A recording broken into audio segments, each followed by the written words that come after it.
everybody. This is our biomarker network meeting from 2020, continuing. Today's topic is measuring antibodies to SARS CoV-2 in population studies. And we have three of our most valued laboratory people with us today to talk about these measuring antibodies in different ways. The three people are going to go one at a time, but since there are only three, we'll have time for questions between speakers. So we ask that if you have questions that you put them in the Q&A box, and Teresa Seaman and I will monitor the box, and then at the end of the presentation, we'll allow a couple minutes for questions. And then we assume that we will end with time to have general discussion if people are have more questions on a topic, or they want to have go in a different way or more general approach to what we've heard.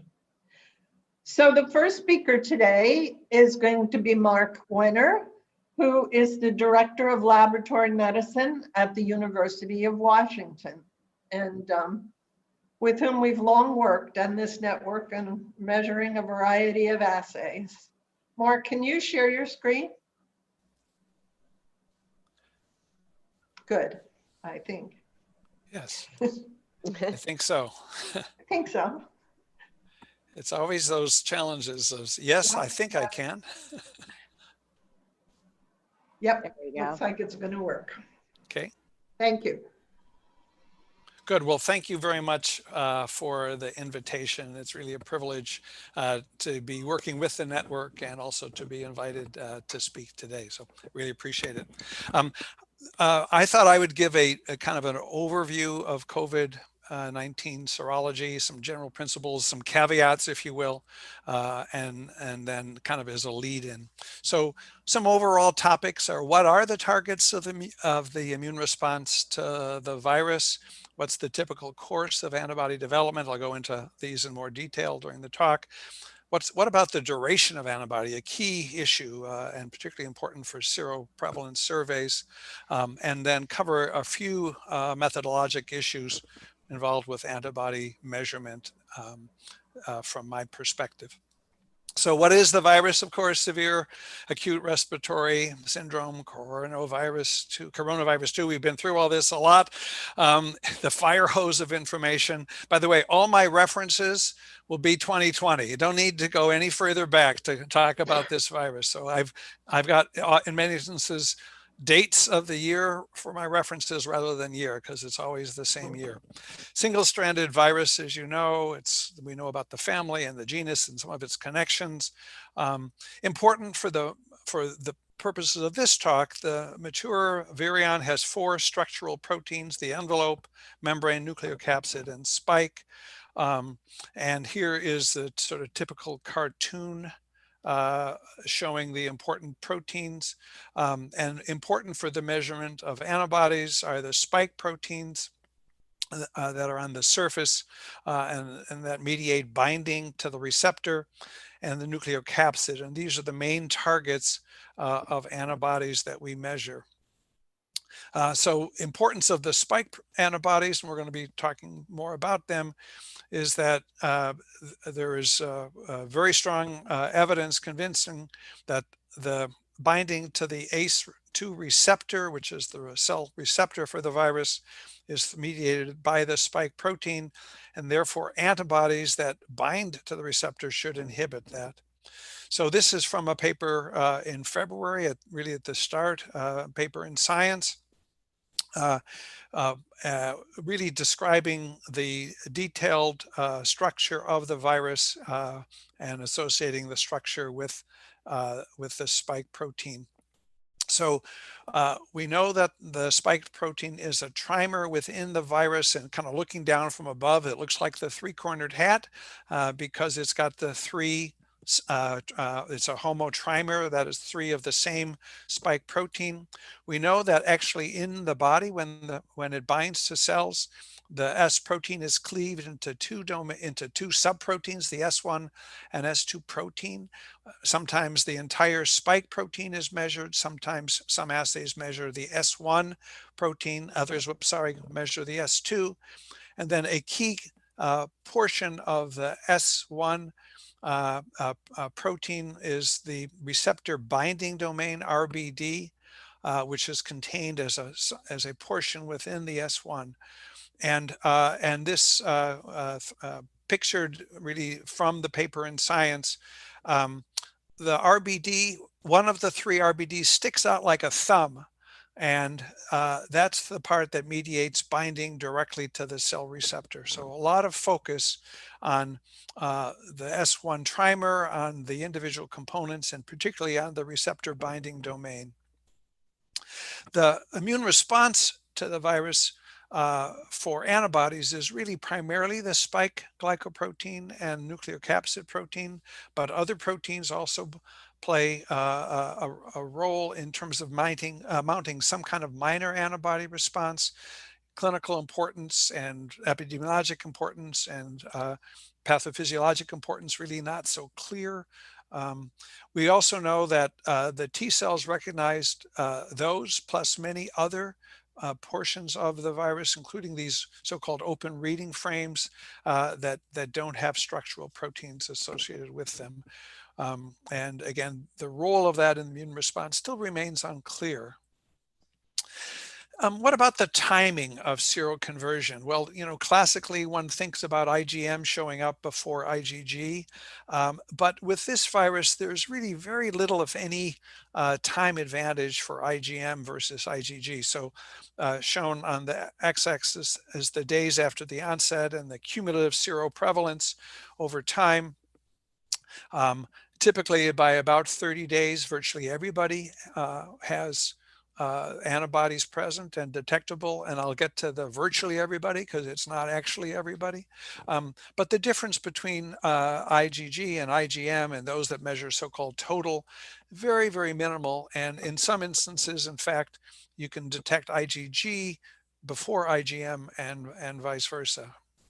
Here is another version of that, sort of the time on the x-axis shown here, and IgG, IgM, and then neutralizing antibodies measured as the function, that is the ability for antibodies to prevent binding of virus in cell culture in vitro.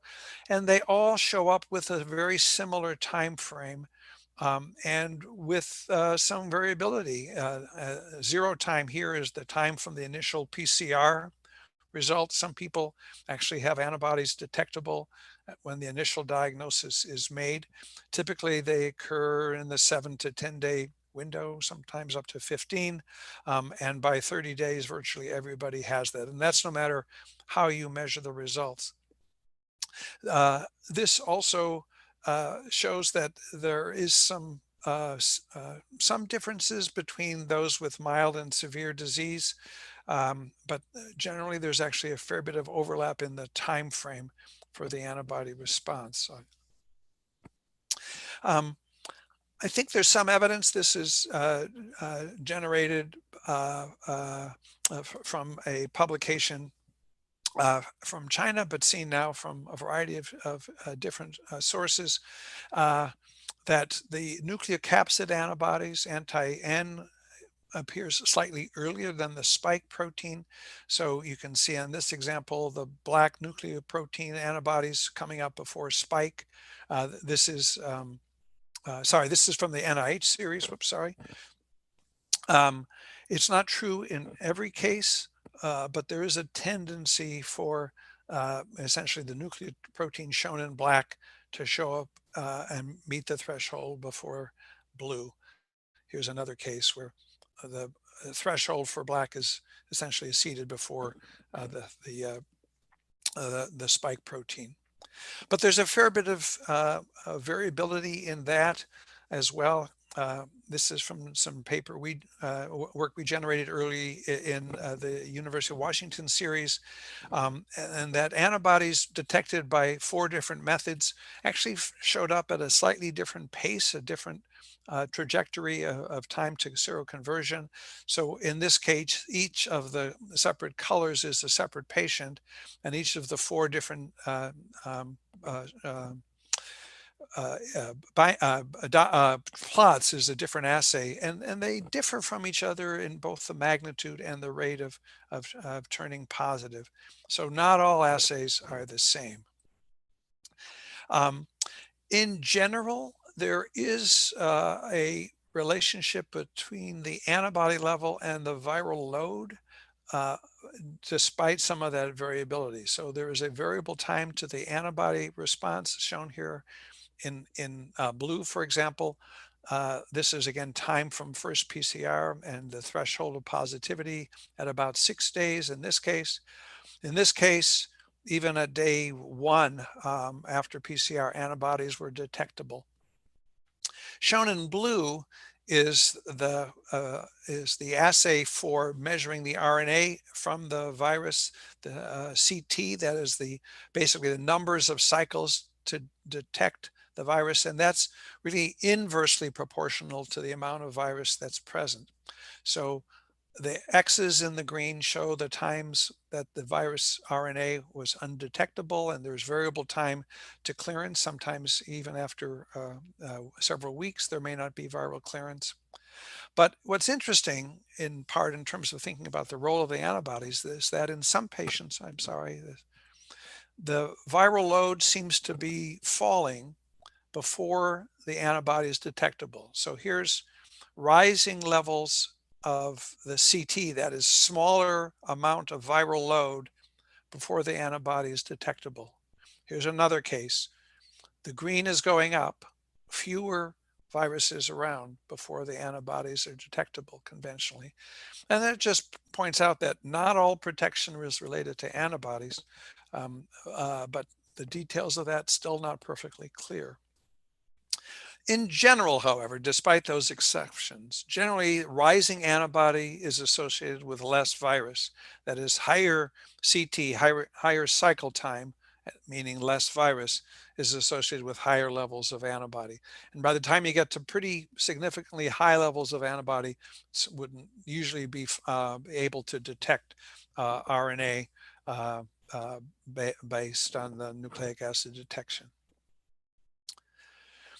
Then the other question is, how well do they correlate with each other and what happens during convalescence? And that's most relevant, of course, for the biomarker network, where we're really planning to measure patients and look at subjects, not acutely, but during their long-term follow-up.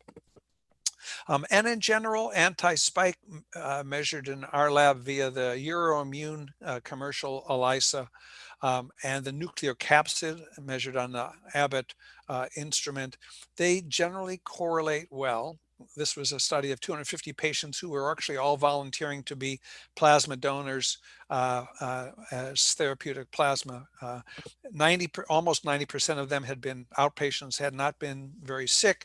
This is generally about a median of 50 days between the resolution of symptoms and when the antibodies were measured, with a range here. And in general, there's pretty good correlation between what's measured with antibodies against nucleocapsid and anti-spike, so pretty similar. It's interesting that, of course, there is also a range of titers. Some people have pretty high levels and others have pretty low levels. And correlates of higher levels of antibody include older age, whether a subject was hospitalized or not, whether they were sicker as manifest by fever. Men tend to have higher levels than women, and shorter time from a positive PCR to the antibody. And the other issue that we found, and a number of people have found this, is that not everybody demonstrates seroconversion. So if you look at these threshold values in the dotted lines, there are some who develop neither antibodies to anti-nucleic capsid or to spike. But if you look at also at the discordance, shown here in red are those, sorry, again, those that are nuclear capsid um, negative and spike positive. And shown here in blue are those that are nuclear capsid positive and spike negative. And you can see that there's more blues than reds. That's not a political statement here. This is just about the antibodies. That really does lead to the observation that we've had, that antibodies against nuclear capsid may be slightly more sensitive than antibodies against the spike in convalescent sera. Few are seronegative for both, but there may be some that are discordant, and these small numbers that may make some difference.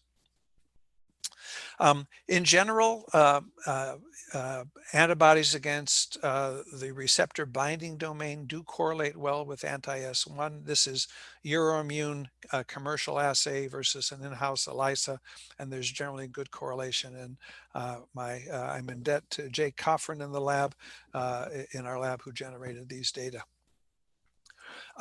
So overall, most individuals in convalescence and late in the course of disease develop anti-spike and anti-nuclear capsid and anti-RBD, somewhat greater sensitivity for nuclear capsid than spike, but there are some small differences. What difference that makes in the population survey, not so clear. And there's more information in the basic science of this. We know that there are different immunodominant regions, and people differ, as shown by this plot here in the bottom. Not everybody is recognizing the same exact epitopes on the virus. So would nuclear capsid be a better choice than spike for seroprevalence and early diagnosis? Maybe, not so clear. It's small differences. What about viral neutralization? Well, in general, they correlate well with both. So here's neutralizing antibody and measured in an assay done at the NIH, compared with the Euroimmune anti-spike and the Abbott anti-nuclear capsid. And in general, you can see there's a general correlation between the antibody neutralizing titer ability to inhibit viral binding in vitro with the antibodies on both. A little bit better correlation with the spike, but perhaps less clear of importance.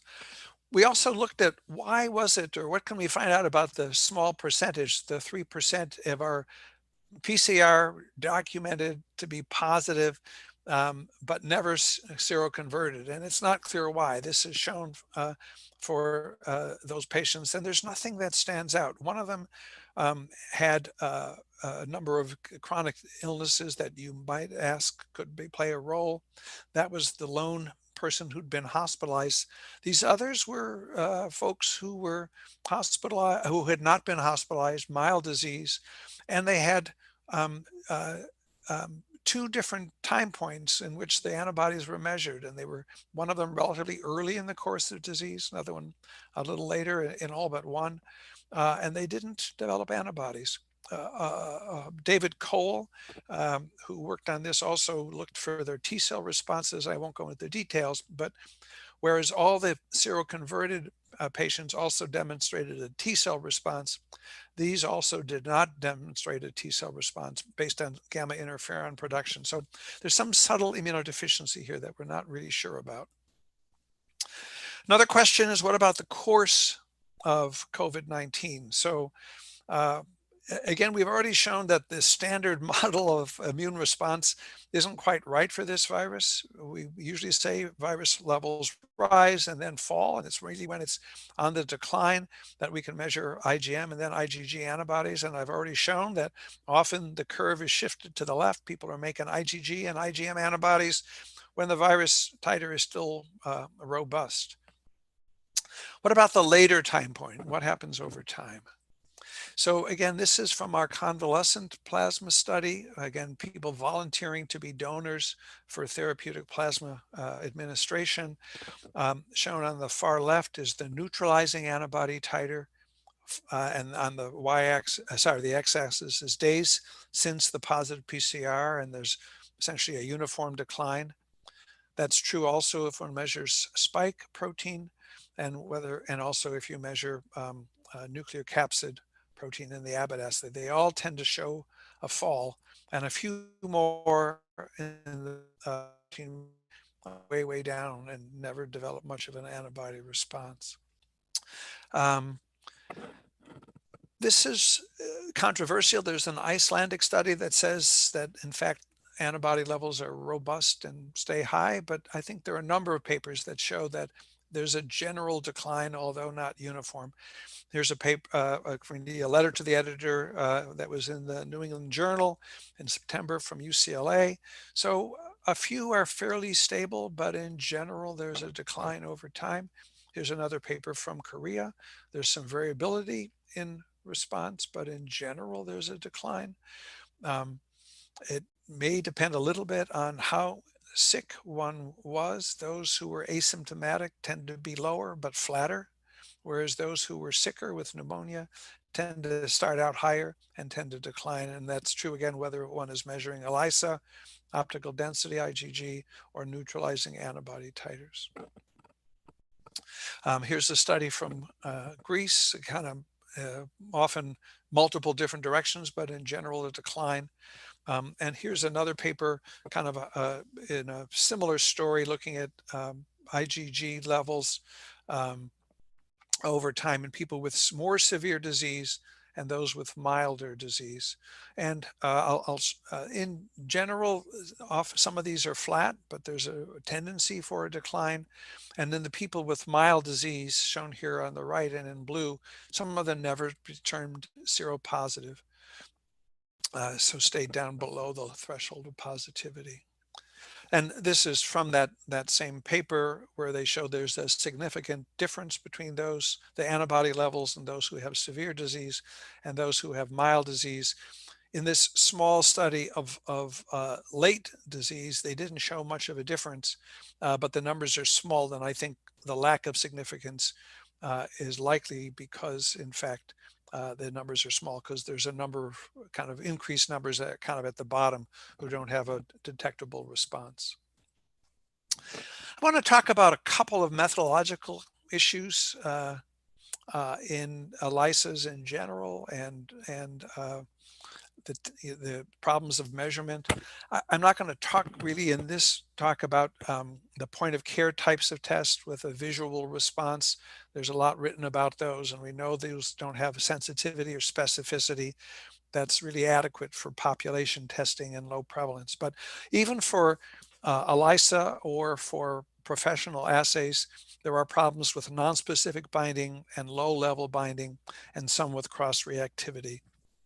And this is just a common problem with many testing, that there's nonspecific binding.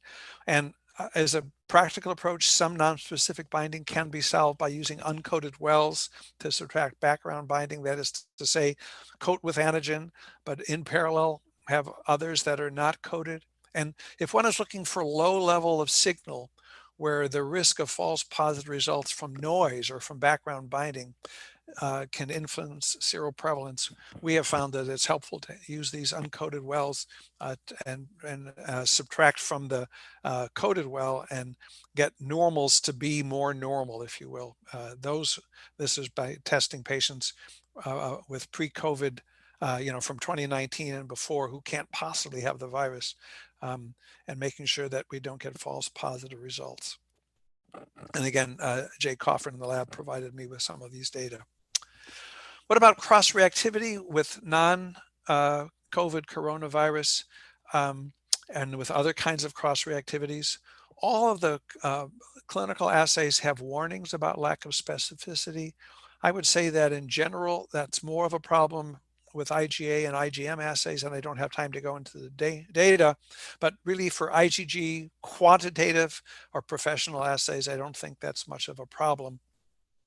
With the lateral flow, that is the kind of point of care visual assays, rheumatoid factor positivity frequently causes false positives, and so has a number of problems, particularly if one looks at the IgM results from those assays. What about other coronaviruses? There is likely some cross-reactivity with the original SARS, but really not of practical significance for the seasonal cold viruses significantly. Again, a limited time frame here. What should we measure? I think IgG, because there's too many false positives. So I've tried to cover, zoom through a bunch of topics. What are the targets? And talking about spike receptor binding domain and nuclear capsid. In my view, IgG is preferred and than over measuring IgM, particularly because there's no gain and there's loss of specificity if you measure IgM. There are issues with seronegatives. The rate of decline also is is a concern, and will some people become seronegative over time? I think that is happening. And I talked about a little bit of methodological issues. Obviously, much more that one could talk about, but I think I'll stop at this point and appreciate your attention. Thank you, Mark.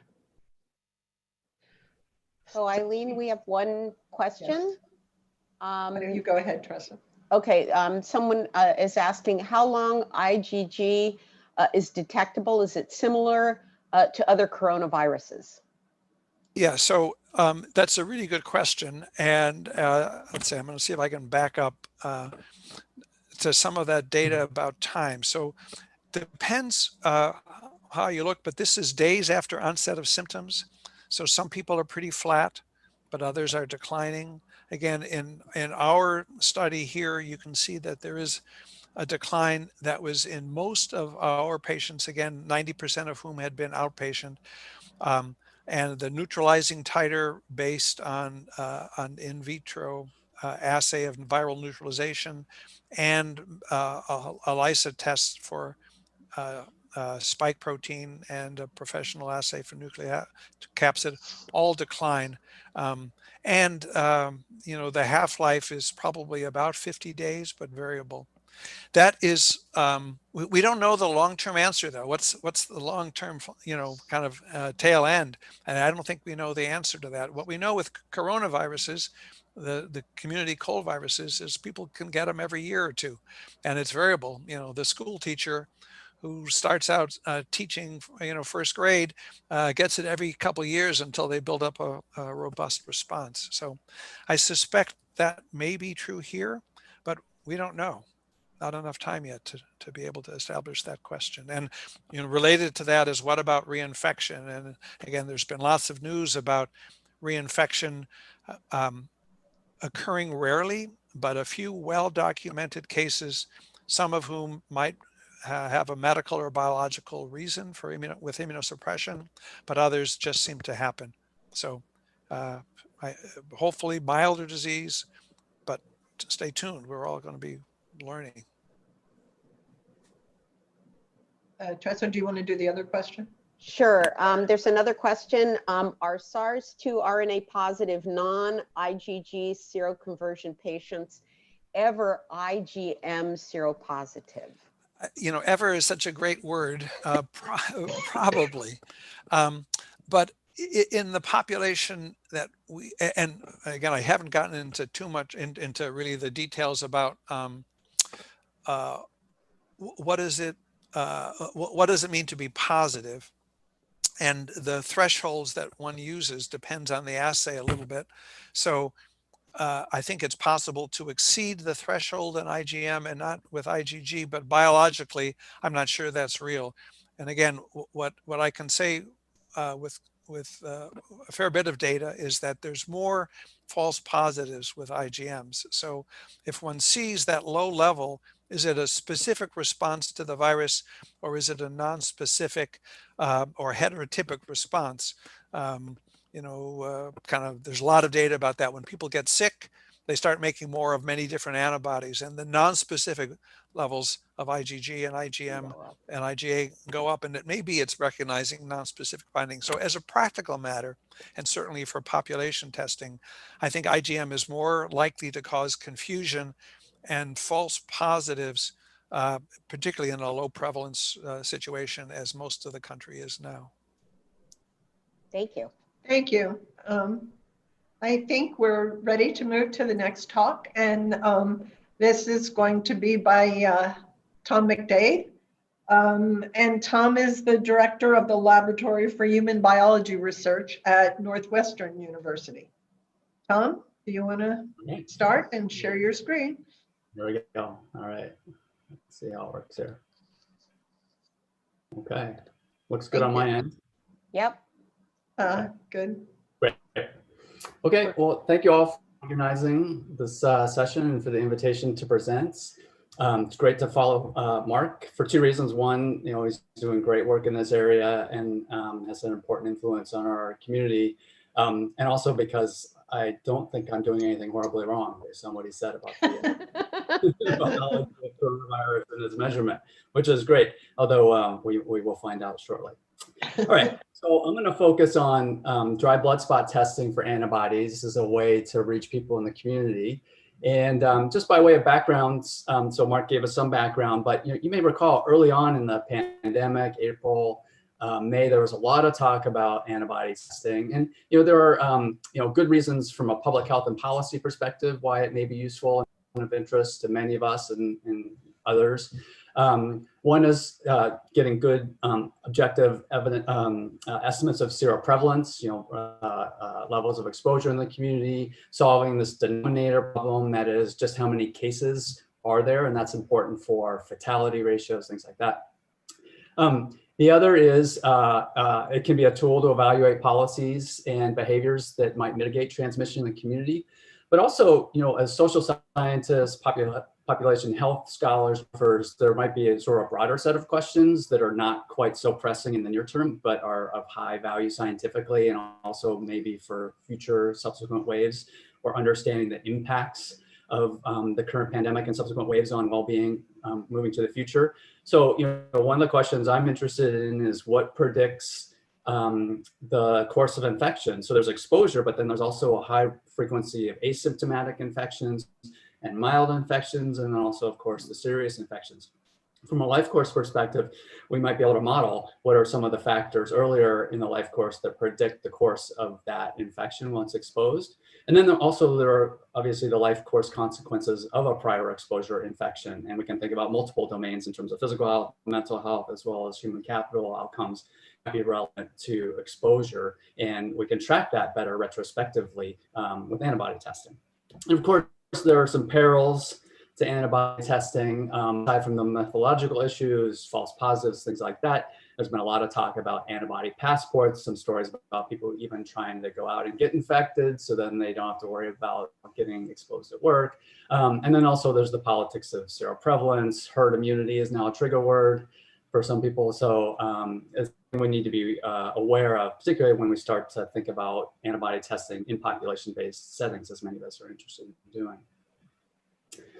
Okay, so I think just about all of you are familiar with dry blood spot sampling, but it's a minimally invasive alternative to venous blood collection. You can nick the finger with the lancets, commonly used by people with diabetes to sample their own blood. You apply the blood on filter paper that dries and preserves the blood. The papers are specifically designed to disperse the analytes in blood at a uniform rate and to preserve it. Once the sample is dried, you can close it up and send it in the regular mail back to the lab for processing.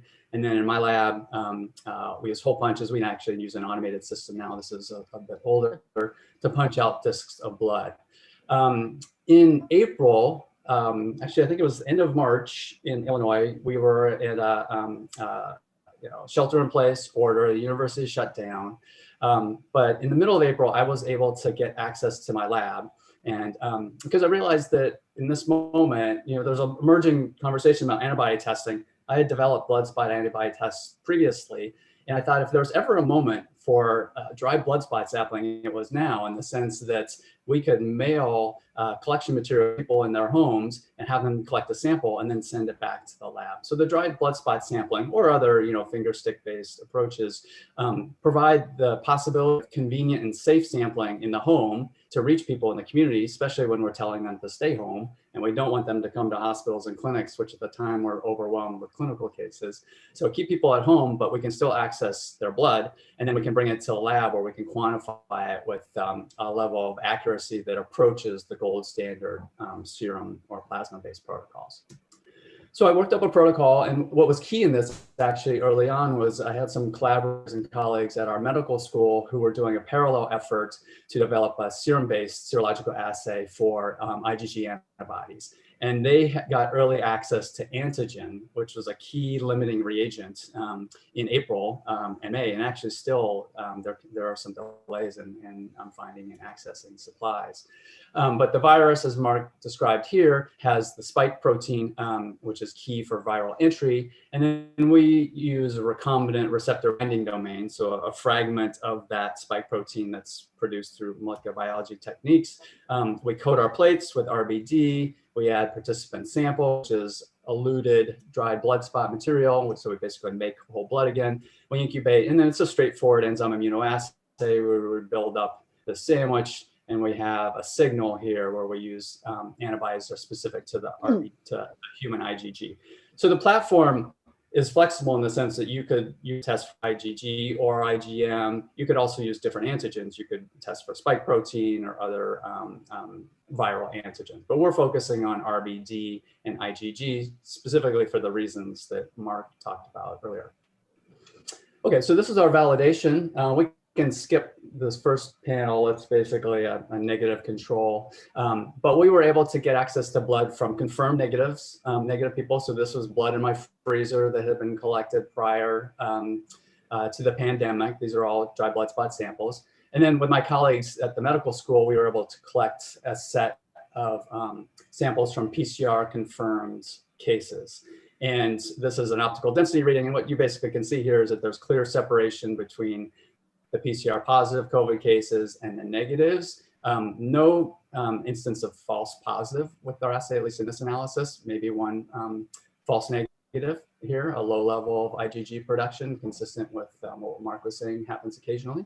And then we had a small set of matched serum and blood spot samples, and you can see the concordance here is dead on. So I think we've developed an assay that's highly sensitive in terms of its ability to detect concentrations and quantify concentrations of IgG at the low end of the assay range, and then a high degree of concordance with serum. So I think the punchline here is that this assay works as well as you could expect a serum-based IgG anti-RBD assay to function.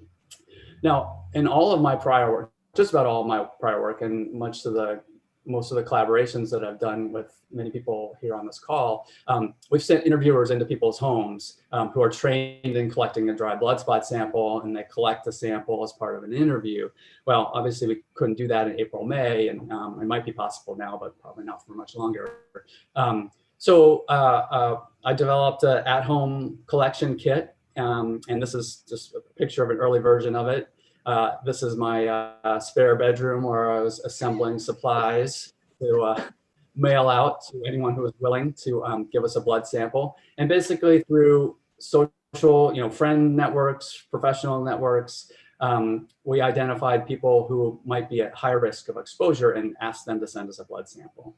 And we initially, early on, we're calling this a community survey, but it's heavily biased towards people who were working in healthcare settings. So these were first responders, lab technicians, and physicians, nurses, primarily in the orbit of the Northwestern medical system. And we were able to get 200 samples, and we applied our blood spot method to those samples as part of the validation. And what we found is a very high rate of seropositivity. Nearly 40% of those individuals tested seropositive, which is not surprising given the composition of the sample, but high nonetheless. And I'm going to talk a little bit more about this low positive category, but I'm going to hold off on that for a second. And then interestingly, we had 30 individuals who did not report a PCR, that they were not personally diagnosed with COVID-19 with a confirmed PCR case, but someone in their house was during the early stages of the pandemic. And 80% of those people tested positive on our antibody test. And the vast majority of those people reported no symptoms of infection. So a really high rate of asymptomatic transmission within the household that we were picking up early. Again, a sample size of 30, but consistent with some of the things we're seeing subsequently. So based on that initial rollout and, at least proof of principle that we could A, test coronavirus antibodies in dry blood spots, and B, we could get people to send us a sample in a usable form, we rolled out the SCAN study called Screening for Coronavirus Antibodies in Neighborhoods in Chicago. And so it's a no contact platform for antibody testing that involves the DBS antibody assay, but also, just as importantly, with colleagues in our medical school, we have established a web platform for participant engagement. And so people find out about the study, and we've just basically done, social networks, some media work, email to local community organizations to get the word out about the study. And then people get the link, and then on their phone or the computer, they go to this website, scan.northwestern.edu, and then they find out about the study. And if they're interested, they click, enroll or get more information, and then they fill out a little screener survey. And then we process that and invite a subset of people to enroll in the study based on certain demographics, which I'll talk about more in a second. And then they are given a consent form and a web-based survey, and it's all integrated in REDCap. Once they complete the survey, we send out a collection kit for collecting dry blood spots. We have collection materials as part of the kit that are printed, but we also have a link in our web interface, as well as on the paper materials, to a video, an online video where people can watch and get instructions on how to collect a blood sample.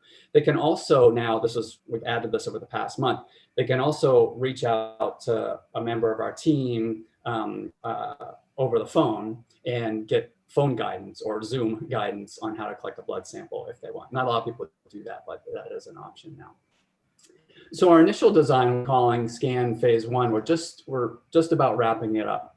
But our initial design was to sort of build on the tradition of Chicago as a city of neighborhoods. And unfortunately, as many of you know, there are huge racial and socioeconomic areas with high levels of concentrated disadvantage, and adjacent to that, there are neighborhoods with higher levels of affluence and privilege. And this is being seen in rates of COVID. Although, interestingly, the dynamics of COVID don't totally map onto concentrated disadvantage in ways they have in the past. But initially for SCAN, what we wanted to do was identify adjacent neighborhoods where one neighborhood had higher than average levels of COVID-19. These are diagnosed clinical cases. And then the adjacent neighborhood had lower than average levels of COVID-19. And the question that we felt like we could address with antibody testing was, are these differences, which are in a circumscribed geographical space, are they due to different levels of exposure to the virus, or are there other underlying factors in one community versus the neighboring community that predispose people to getting sick or sicker once exposed? And that was just a baseline level question to get things started. So we designed around that. And so you can see, this is like a little heat map here where the darker color indicates higher rates of infection adjusted per 100,000 as of April. And so neighborhood A and B, A had high levels of infection, B had relatively low levels of infection. So we enrolled the people in those two neighborhoods. So I identified pairs that represent the sort of geographic, some geographic distribution across the city. And we aim to enroll initially 100 people in each neighborhood as defined by a zip code, basically. And here we launched in early June. We finally got some funding to help us, give us confidence that we could actually pay for the analyses of the samples as they roll through the door. And as of mid-October, these are the numbers. We've screened more than 20,000 people, which means more than 20,000 people have gone to our website and clicked "I'm interested" and filled out a preliminary survey about who they are and where they live. We've invited 2,000 people, and those initial invitations were limited to these geographic parameters. Do you live in one of these zip codes? And also attention to demographics. We wanted samples that represented the demographic of that zip code. And it may not come as a surprise to you that the vast majority of people who express an interest in participating in the study are white and they're women.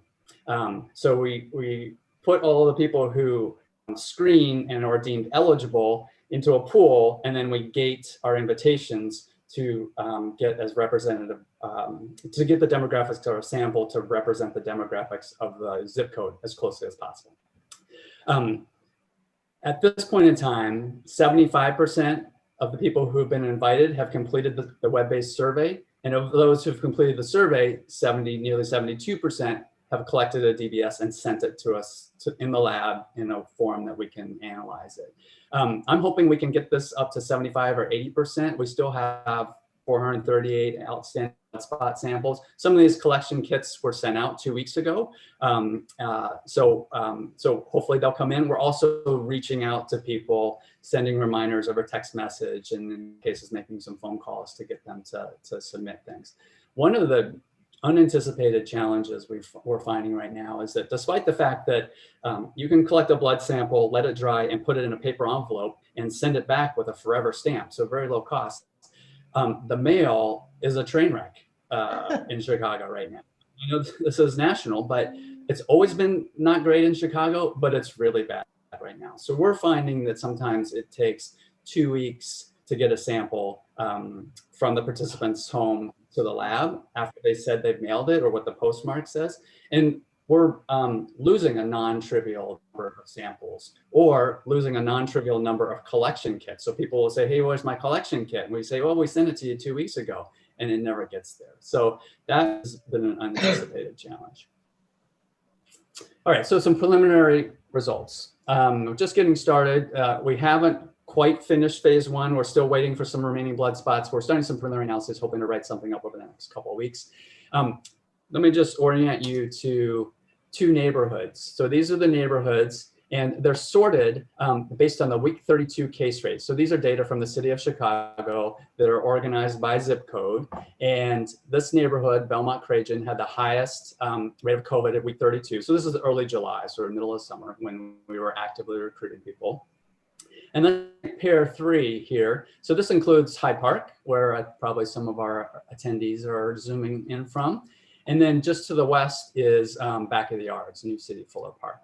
And what you can see is that according to the city of Chicago, over the summer, rates of COVID-19 were about 3 times higher in this zip code than they were in Hyde Park. And then in our sample, this variable COVID-U, this is the participants' report that they were told by a healthcare provider that they had COVID or likely had COVID. You might recall earlier in the pandemic, it was hard to get PCR tested. So we asked people about that, and that's this variable here. They reported that they've received a PCR positive test, but there are a lot of cases that are likely COVID that did not go tested. So that's why we asked about this question.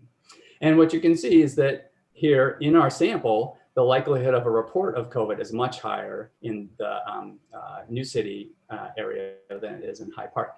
And similarly, House X, this is you reporting that someone you live with was diagnosed with COVID-19. So again, we see a much higher rate of diagnosis of housemates there compared to Hyde Park, similar with the PCR positive cases. But then let's look at what our antibody test tells us. There's basically no difference there. And if you just take a step back and look at the heat map, you can see that in general, communities that were hotter with respect to City of Chicago cases, as well as self-reported cases of diagnosis, all sort together, but that there's no significant difference in antibody seropositivity across the neighborhoods. Wow. And when I did pairwise comparisons, each individual pair, its neighbor did not have a higher seropositivity rate. And when we do a chi-square for all the neighborhoods, there was no statistically significant difference. So even the neighborhoods that had low rates of COVID still have 16% seropositivity, and our overall seropositivity rate is 19%. Now, I'm not going to say this is the seroprevalence of prior infection in the city of Chicago based on the composition of the sample and how we got it. But I think this is interesting that there is not a lot of geographic variation in seropositivity, despite a lot of geographic variation in clinical cases of COVID. That's what that says. Okay, and so now here, what I've done is sort the sample into seronegatives, so that 80% of people who tested seronegative, and then I've binned them based on the magnitude of the IgG response to RBD, and these are the proportions here. And then on the y-axis here is the number of symptoms that individuals reported having. I gave them a symptom inventory of 11 symptoms. I'll show you them in a second. And you can see on average, if you were seronegative, you reported 2.5 symptoms prior to your interview and after March 1, which is when we ask people to report on symptoms. So this is fever, headache, loss of smell, those kinds of things. And you can see that people who test positive on our assay, even at a low level, have the same level of symptoms as the seronegatives. Only when you get to the higher level of antibody response do you get higher symptoms. And in fact, it's only this higher group, the highest antibody producers, that report symptoms at a statistically higher level. So what we're finding, and this group might be in there, especially if the sample size is higher, but what we're finding is that 60 to 70% of people who test seropositive were truly asymptomatic in the sense that they did not have any symptoms at any higher rate than the seronegatives. So that's a bit higher than I've been hearing 40, 50% asymptomatic, but I actually think there's a higher rate of asymptomatic infection and people getting exposed at very low levels. And then here's a kind of heat map with all the symptoms that we asked about, and they're sorted based on the frequency in the people who had the highest antibody response. So 70% of people who tested high for antibodies at the highest level had a headache, not a surprise, right?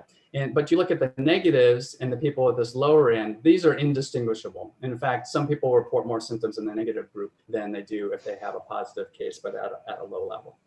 So again, patterns of symptom reports very similar for seronegative and seropositive individuals.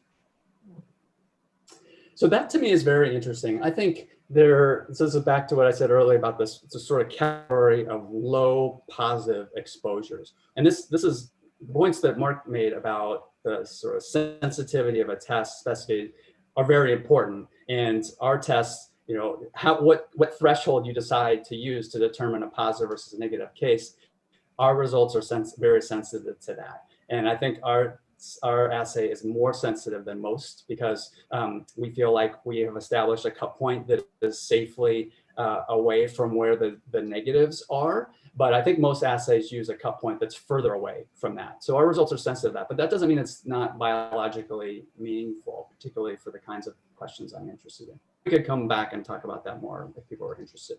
So I'll wrap up by just talking about phase 2. We're now expanding to all of Cook County.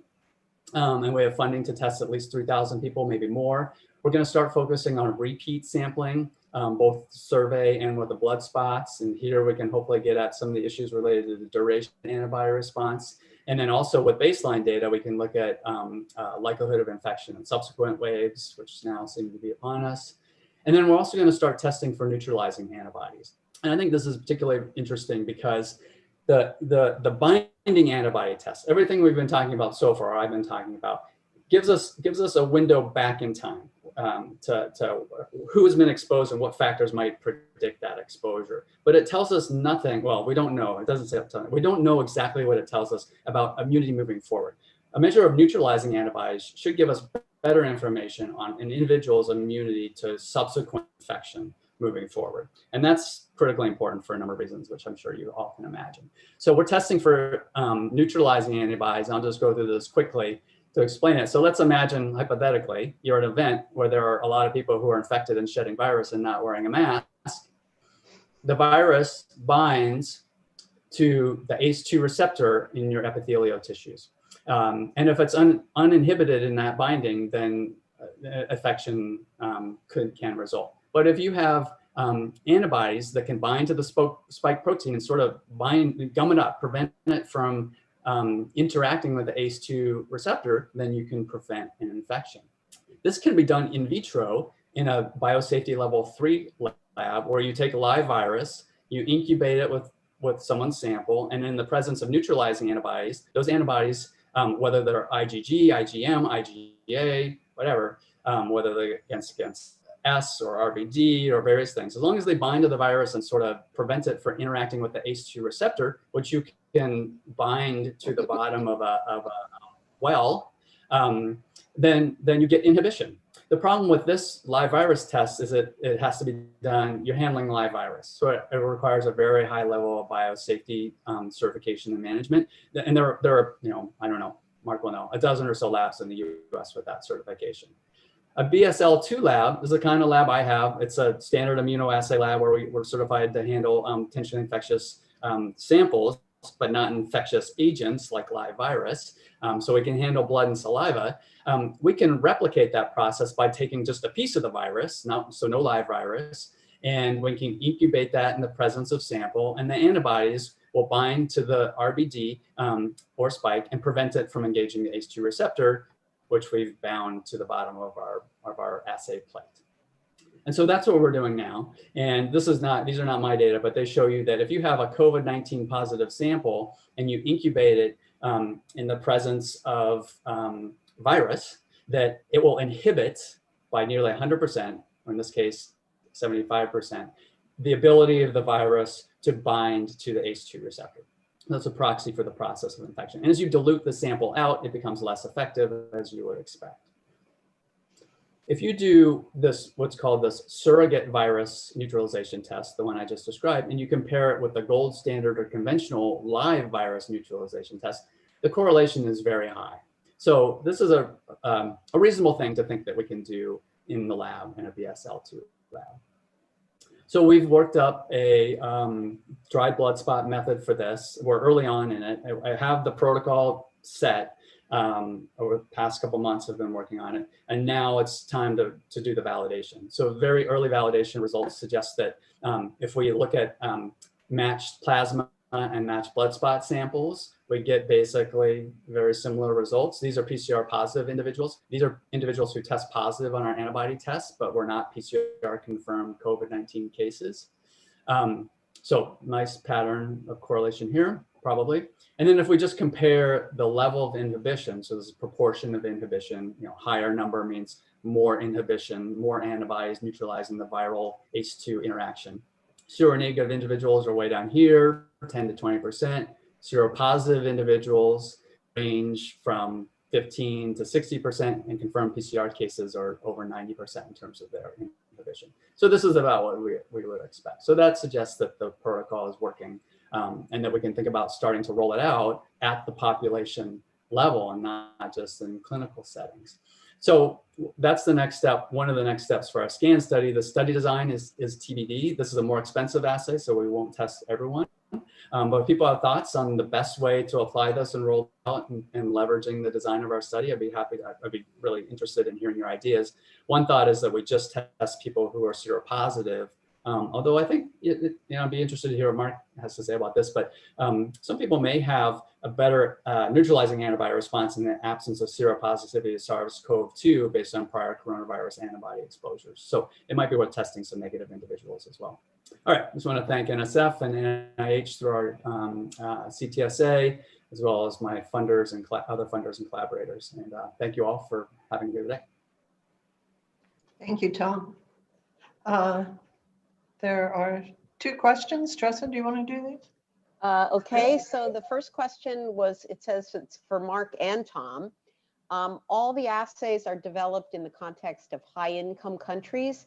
How well do you think will these assays work, e.g. in the African context, where people have very different epidemiologic contexts, are exposed to different types of viruses, etc.? Would the antibody tests work, or would we expect high rates of false positives?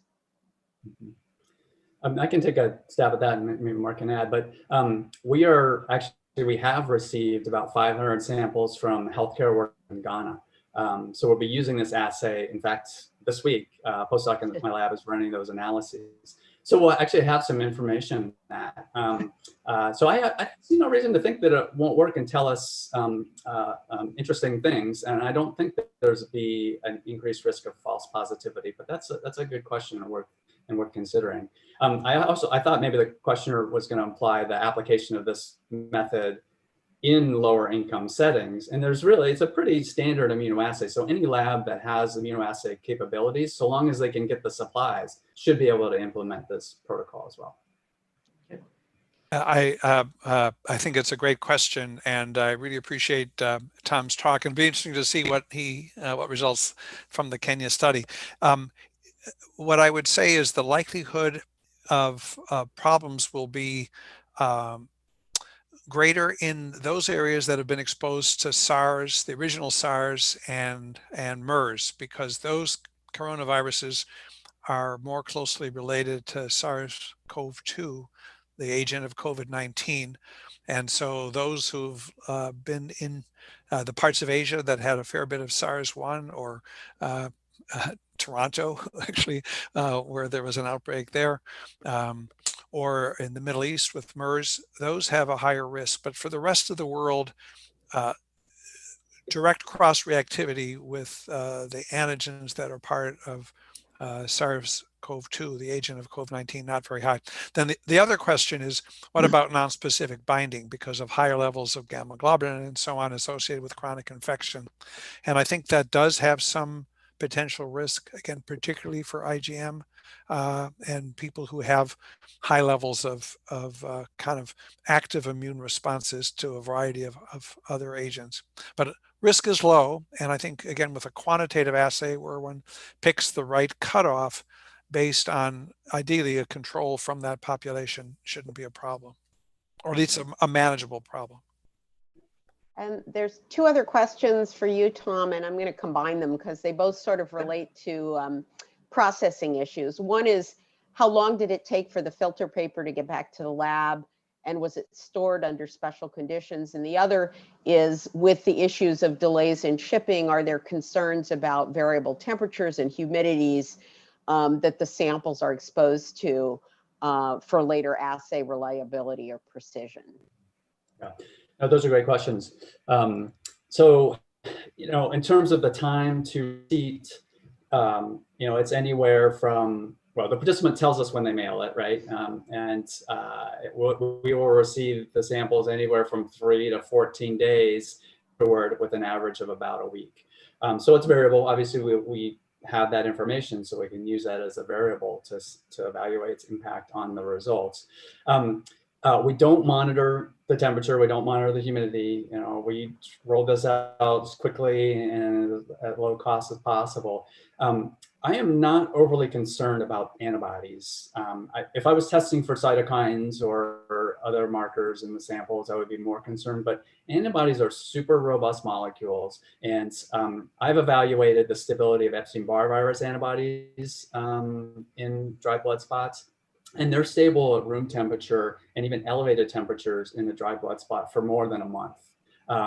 So I'm not too worried about that aspect of environmental conditions impacting this particular assay. Great, thank you. That's it, Eileen. Okay, thank you. So I think we'll move to the third talk for Bharat Thyagarajan, who is the Director of the Division of Molecular Pathology and Genomics in the Advanced Research and Diagnostic Laboratory at the University of Minnesota. Bharat? Right. Thank you, Eileen. Can everybody see my screen? Yes, it's good. All right. Okay. So, thanks to Mark and Tom for providing that wonderful background on antibody testing. So I'm going to be very brief and really focus on the work that we've done here at the University of Minnesota. And so we developed an ELISA assay that's, you can say, almost identical to what Tom had described. And we developed an ELISA assay that was specific to the RBD protein, antibody to the RBD protein. And, we took a slightly different approach from what Tom took, in that our initial ELISA assay is really a qualitative screen for total antibodies. So our initial ELISA screen measures measures IgG plus IgM plus IgA, and then any sample that's positive, we then reflex to a semi-quantitative IgG titer assay. This is another, it's an ELISA assay identical to the qualitative screen, but then we are able to provide a semi-quantitative result on the strength of the antibody response that's specific to IgG. So since April 13th of this year, we have been we have been offering this test as a clinical assay. And in May of this year, we submitted this to the FDA for the EUA approval. So when you look at the clinical performance of the ELISA assay, so these are like, mirror what Mark and Tom have showed before. Overall, when you look at all samples combined, so samples that were collected 1 day after symptom onset to up to 35 days, you have a sensitivity of around 82% and 100% specificity. But really, if you look at the samples that are, if you look down below in this graph, on the y-axis is the antibody index, which is a surrogate for the strength of response. And on the x-axis are the different groups of samples.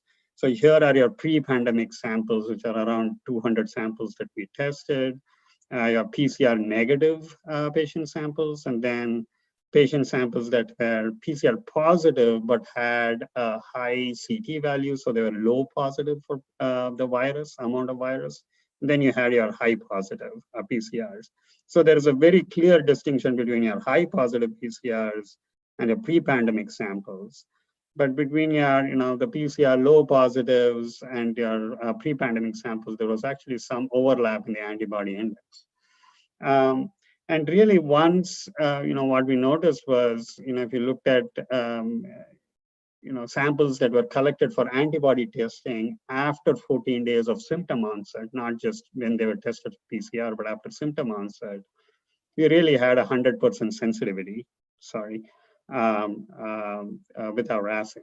And this really points to kind of, I think, the biology of, the antibody response. It takes some time for antibodies to develop. And so if you test for antibodies very early on in the disease process, you're going to have false negative results. And then if you wait for some time, then those people tend to become positive. And these are two graphs. These on the right-hand side is data from 2 patients specifically in our lab. And you can see, the first patient, 8 days after symptom onset was very clearly negative for antibody, but as we did repeated sampling on this patient, they very clearly became positive by day 12 or 13. The same pattern you can see with patient 2 as well, even though it was more rapid and early on as compared to patient 1. And then on the left-hand side here, you can see, the y-axis, again, the antibody index, and the x-axis is the days after symptom onset. Most of your negative and equivocal results really tend to be very early on in the disease process. And the more you go away from, the time of onset of symptoms, you tend to get very robust levels of antibodies, if you will. And then this is a study we did to look at the specificity of antibody response.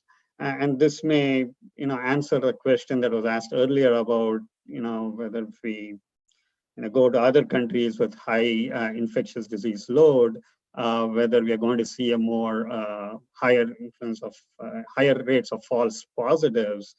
And both our data as well as the published data from several commercially available FDA-approved assays suggest that we are not going to see too much of a problem in countries that have high load of infectious diseases. So we tested 520 samples. We had 1 false positive in our hands, at least. So we took this assay and then we did a seroprevalence study in Minnesota. So we went live with that assay in April 13th, and we collected data for the first 40 days. So we tested around 1,300 healthcare workers, around 2,300 outpatients. Patients was in clinics. They were not hospitalized. And among them, the seroprevalence rate was around 5% for the outpatients, around 3% for the healthcare workers. So that was pretty encouraging because we thought, okay, the PPE and other protective things that the healthcare workers are being asked to do is actually working, the seroprevalence rates aren't terribly high among the healthcare workers. When we kind of look at, we've now processed around 16,000 samples for antibodies. And in the month of September, our seroprevalence rate is around 11% in Minnesota. And then this graph here, among the people who are positive for the healthcare workers and the outpatients, for the people who are positive, we actually were able to do a semi-quantitative IgG titer alone. And you can see from this graph, in our experience, people who have a titer greater than 1 in 800 typically have a very reproducible response and pretty high initial titers, initial antibody index. And so among both the outpatients and healthcare workers, between 15 to 25% of patients actually have a low titer, antibody titer. And this goes back to what Mark and Tom have talked about in terms of just because if you have an antibody doesn't mean that it provides immunity or has neutralizing antibodies. And there is some unpublished data that shows that the strength of this titer response is correlated to the prevalence of neutralizing antibodies. And so we are now evaluating whether we can use this titer assay as a surrogate for antibody response. But that data is not yet available. Okay, so next we also wanted to compare how our lab developed test really compared with commercially available assays, both on the Abbott, the Roche, and the Euroimmune assay. So you can see all these different assays use different antigens. Some use the spike antigen, others use the nucleic acid antigen, we use the RBD. And these are all sensitivity and specificity and cutoffs from the FDA website that these companies have published.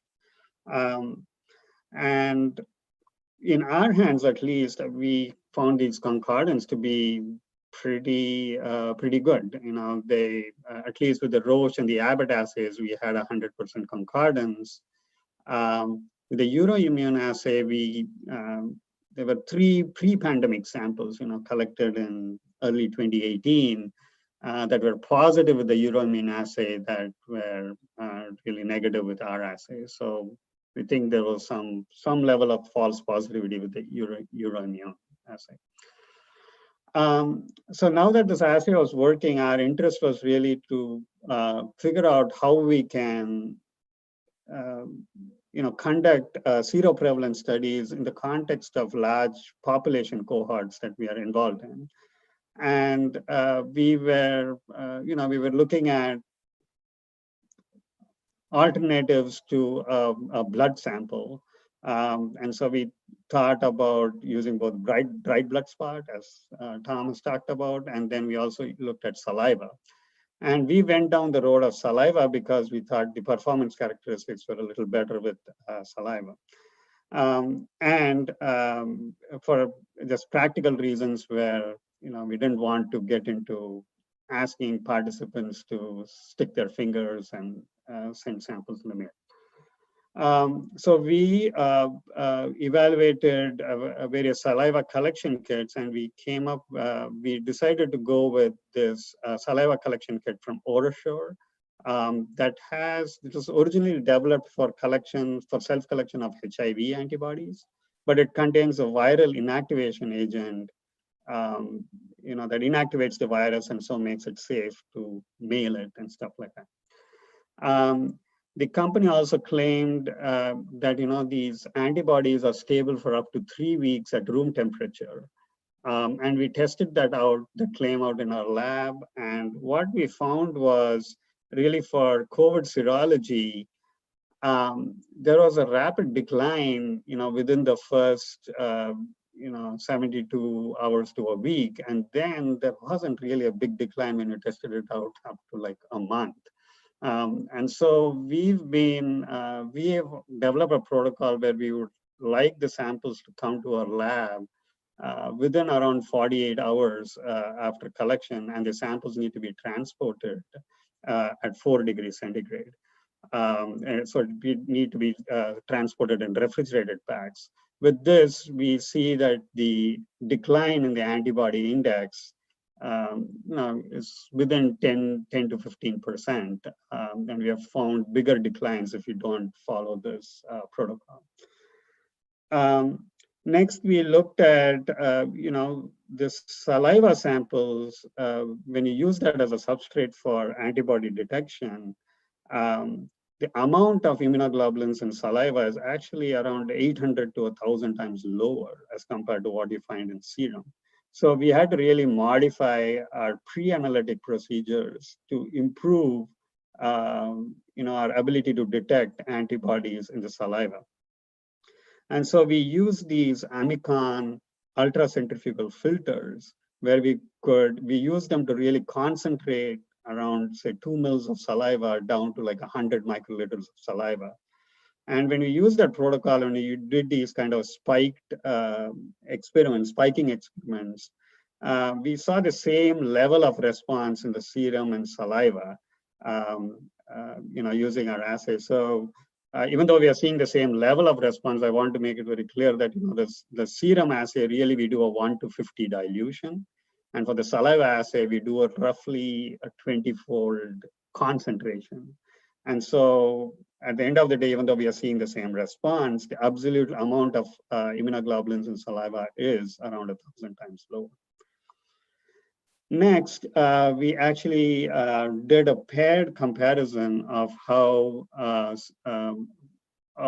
saliva and serum samples collected from the same individuals. So we looked at around 27 convalescent plasma donors and around 10 negative controls, and looked at how this assay performed in both serum and matched saliva samples. So for the serum, you can see there is on the y-axis here is again the antibody index. Oops. On the x-axis is a serum, positive and negative, and saliva, positive and negative. And you can see that is for the serum, there is really a clear distinction between negative and what we are calling positive samples. For saliva, there is a little more variability in the negative samples. And you can see negative samples having antibody indices up to 3.3 on the saliva assay. And so we have set the cutoff to be around 3.3 with our saliva assay. And now if you look at these 27 people individually, what we found is on the top diagram, the blue bars represent the antibody index for the serum, and the orange bars represent the antibody index for the saliva. You can see for most people, the level of antibodies in serum is higher than those in saliva, though all of them are still positive. And then if you look at the ones that are circled in red, these are samples where the antibody index in saliva is actually higher than what you find in serum. So this was a little surprising to us, and we were wondering why, these people have higher levels in the saliva or antibody index in the saliva. And so we, for these individuals, we actually went down and did the quantitative, the semi-quantitative IgG titer, and we also have IgA and IgM titers assays set up, though we don't perform them on a regular basis. So we measured IgG and IgA levels in these patients who had higher antibody titers in saliva, and saw that for most of them, the IgA levels in saliva were much higher than the IgG levels in these few patients who had who had higher antibody indices in saliva. So that was interesting. I think with the saliva, we are picking up, people with probably higher IgA levels and not the IgG, and who may have lower levels of IgG.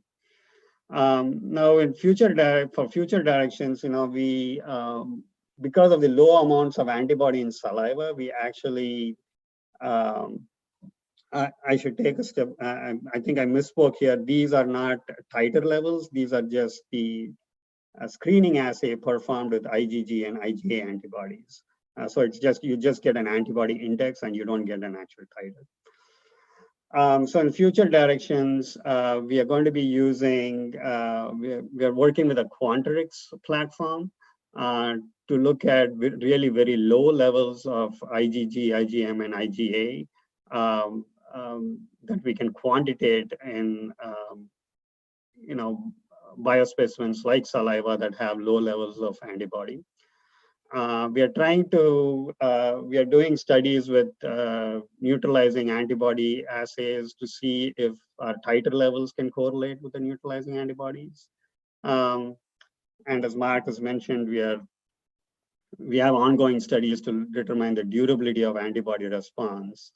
And also we are starting to now think about, how our assays are going to be performing with the various vaccines that are expected to come out early next year, and whether there is any advantage of having measuring multiple epitopes in the same measuring multiple antibodies to evaluate a response to vaccines. That I'd like to thank everybody who worked on this assay in the Advanced Research and Diagnostics Lab. Amy Carter and Stephanie Thomas are faculty who spent a lot of time optimizing this assay. Gaith is a chemistry fellow who did a lot of the work on the saliva assay. And Jen Peters and Chris Zahn, who are supervisors in the ARDA lab. So with that, I'm happy to take any questions.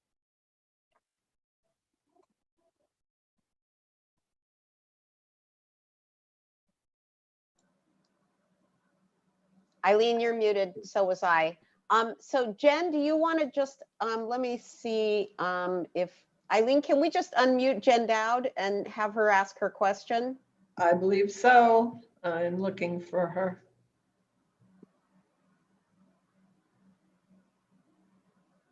No, I could be part of the.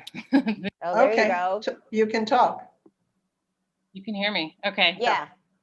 Why don't Hi, you guys. ask your question? Hi. Those were great. Hi, everybody. Yeah, I guess for everyone, I was wondering, I know you said you're conducting some of these follow-ups to look at immunity in individuals over time, but how confident are you that we'll be able to use these assays in population surveys like HRS or AdHealth, where we might be measuring people a long time after their infection? And I was just saying that in the UK, there's been some national seroprevalence estimates that declined significantly from the spring to summer, which made me just a little more worried about our ability to detect the infection longer term. Yeah, so I think that's a good question that all of us have been thinking about. And my thought is, at least the limited number of patients that we have followed up, there is a decline in antibody levels over 3 to 6 months, but the levels don't decline to the extent that we still can't distinguish between positive and negative levels. And so I don't think, I think there's definitely going to be some people that we are going to misclassify with past infections whose levels have waned. But in general, I think you are still going to be able to get a good idea of infection levels, infection rates in the past, 3 to 6 months is my guess with these assays. Did you want to say that HRS is using the assay that you developed with saliva? That's right. Yes. Oh, okay, And it's imminently starting. Yeah. great. That's right. And Jessica's going to talk a little bit about shipping, Tom, which you might be interested in on the next webinar. So Jonathan King has a question. Can somebody unmute him? He wants to ask about age. Do you want me to just read it off? Okay. No, well, I just saw my He's- unmute. He's Okay, okay. go ahead. Yeah, no, I was really Stay the interested, course. of I got an echo. I can't ask this question. I have too much echo. Sorry. Okay, the question is there any effect of age on overall level of antibody response or the rate at which it declines? I think Mark mentioned in the beginning. Yes. So in our convalescent sera study, we did a multivariate analysis of the factors that predicted antibody strength and titer. And age is a statistically significant factor per decade, probably because it's also associated with more severe disease. So older Yeah. populations get more severe disease, and more severe disease is associated with higher levels. However, again, multivariate analysis, when we kind of did that analysis, age still remained a significant independent factor, where our measures for severity of disease were not the most robust. It was whether they had clinical pneumonia, hospitalization, and fever. So there may be a separate effect, which is kind of interesting. You might expect a decline with age Yes. in antibody titer, which certainly happens with other infections and with immunization. But in this case, having had the disease, age was associated with a higher level. Does anyone have any information on the rate of decline with age? Or is that not yet available? I don't know of any. Okay, There. all right. So I just want to follow up on Mark's comment in that, in our seroprevalence study, when we looked at whether the antibody index changed with age, we did not find any effect, any association with age, but it's likely because our age range was one skewed more towards younger people and also a narrower age range. So I think. And again, actually, in our durability study, or that is looking at the decline, smaller numbers, age was also a factor, but it didn't pan out when we did multivariate analysis. So again, numbers are still relatively small, I would say, and incomplete knowledge about that. all right. That's why it'll be interesting to study. Thank you. Yeah, I can just add briefly from our Chicago study. Age predicts the likelihood of seropositivity. Older people less likely to be seropositive, probably because they're being more cautious. But among those who are seropositive, age does not predict the magnitude of the antibody response among the seropositive. Okay. Still questions, it seems. Jake Coffin, do you want to ask your question? Yeah, hi, thanks everybody for the seminar. I work with Mark in the dried blood spot laboratory at UW, and something that we've been considering is assaying dried saliva for antibodies. So maybe send some collection device to people, have them spit in it, and have it dry, and then mail it back. Has anybody done any sort of experiments looking at recovery of antibody from dried saliva? I have not. I have not even considered it. So that is actually a good, good thought. So, but no, I don't have any data to see how that will work. It's on our to-do list. We're focusing on neutralizing antibody protocol for the dried blood spot samples. And after that, I would like to do just exactly that. it has merit in the sense that you don't have to ship a liquid sample, so it reduces the cost and biosafety hazard concerns with shipping. But I've given pause by Bharat's presentation and the fact that he has to concentrate the saliva samples to detect the antibodies. So it's going to require a very sensitive immunoassay platform, and we have access to a MSD analyzer, which is sort of like Quantitative, a multiplex and very highly sensitive instrument. So I was thinking about giving it a go there, but we'll see. But I think it's a good idea. I think it's worth trying out. I think the one issue to consider would be, if it's a dried saliva, whether it would be considered, potentially biohazardous. Because saliva can contain, the live virus. And so that's been one of our considerations, when shipping specimens to try and have it inactivated as much as possible. So. Tom, can I ask you, did your participants do a good job doing their own blood spots? It was highly variable. I think, so probably, actually, no, they didn't. I mean, we got 70% of people gave us enough blood to do an antibody test on. And that bar is pretty low because all we need is one small drop of blood. But if this was HRS or any of my studies or other collaborator studies where we want to do CRP and EBV and maybe some cytokines, at least half these samples would not have provided sufficient material to do that. But for the purposes of a frontline, antibodies screen, at least 70% so far are good enough. But we could definitely do better, and that's a limitation of the self-collection for sure. So 70% were good enough, but 30% were not. That you just couldn't even. Finish the test. The vast majority of the ones we received we can test. I don't know what that number is. It's only 1 or 2% that we have to throw out. We just haven't received 4% of the samples back. Okay, that's what I thought. Thank you. Do we have any more questions here? I don't see any. Do the panelists want to say anything else? I think this has been really informative for people and a very well integrated seminar in many ways, because I think the different aspects went together very well on a fairly technical topic, but I think everybody learned a lot. So I thank you.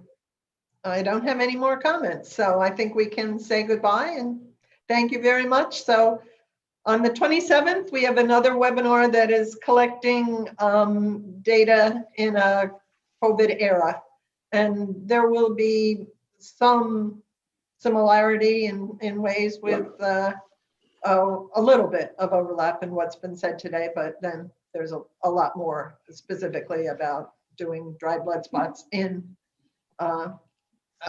this era. So we'll see you then. Thank you. Thank you Thanks again. to the panelists Ray, this was very fun. much for everything. Good to see you. Good. Bye-bye. Bye.